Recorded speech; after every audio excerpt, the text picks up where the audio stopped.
سمجھنے اور سمجھانے کی کانفرنس میں شرکت کا شرف عطا فرمایا۔ سبحان اللہ و بحمدہ، سبحان اللہ العظیم۔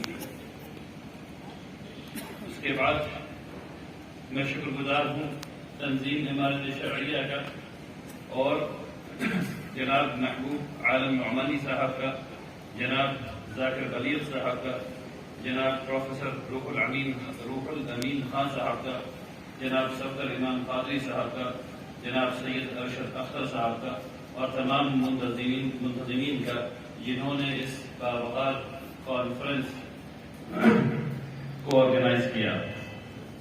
بارک اللہ فیکم جمیعا۔ امارت شرعیہ کی فکر کا اعادہ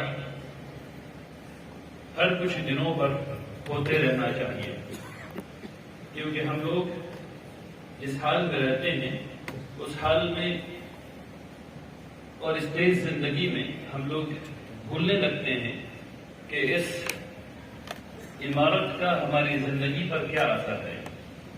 اگر ہم لوگ اسلامی زندگی، اجتماعیت اور اس کے فوائد کے نقطہ نظر سے امارت شرعیہ کو دیکھیں گے تو اس کی قدر و قیمت کا اندازہ بھی نہیں لگایا جا سکتا ہے۔ آپ کے سامنے ابھی عمارت کی فکر، اس کے ابعاد، اس کے مقاصد، اس کی تاریخ جناب مفتی سہراب صاحب نے، جناب قاضی شریعت صاحب نے، جناب نائب امیر شریعت صاحب نے پیش کی۔ میں ان تمام باتوں کو دوبارہ دہرانا نہیں چاہتا اور وقت بھی زیادہ ہو چکا ہے، اس لیے مختصر چند باتیں کہنا چاہتا ہوں۔ مسلمان بھارت میں ایک مضبوط مستحکم اقلیت ہے، اور جب ملک آزاد ہو رہا تھا تو ہم نے یعنی عوام نے جب چاروں طرف دیکھا تو یہ پایا کہ ہمارے اوپر کوئی حاکم موجود نہیں ہے، اور بہت ڈھیر سارے مذاہب ہیں، بہت ڈھیر سارے گروہ ہیں۔ تو ایک ایسے کانسٹیٹیوشن کو قائم کیا گیا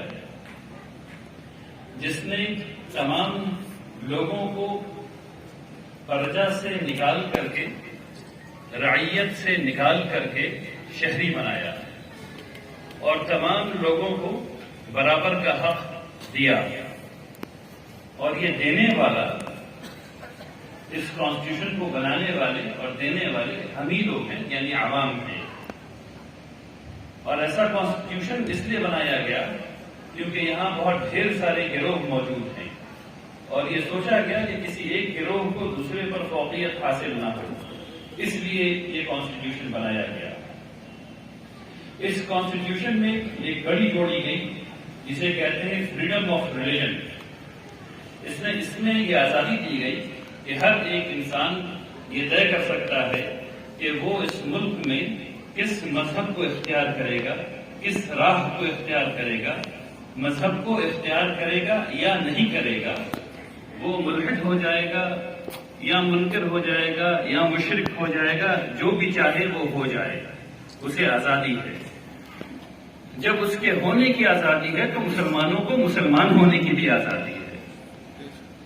اور جس طریقے سے اس فریڈم آف ریلیجن میں تمام مذاہب کو آزادی ہے، تمام لوگوں کو آزادی ہے کہ وہ اپنے مذہب کی اتباع کریں، جس طرح ان کا مذہب انہیں بتاتا ہے کہ وہ چلیں، وہ چل سکتے ہیں، چاہے وہ کرسچن ہوں اور کرسمس مناتے ہوں، اور چاہے وہ ہمارے ہندو حضرات ہوں اور وہ نوراتری اور دشہرا اور درگا پوجا مناتے ہوں، یا مسلمان ہیں جو عید اور عید الاضحیٰ مناتے ہیں۔ ٹھیک اسی طریقے سے جہاں اور چیزوں کی اجازت ہے، اسلام کے اجتماعی نظام کی بھی اس فریڈم آف ریلیجن کے اندر اجازت موجود ہے۔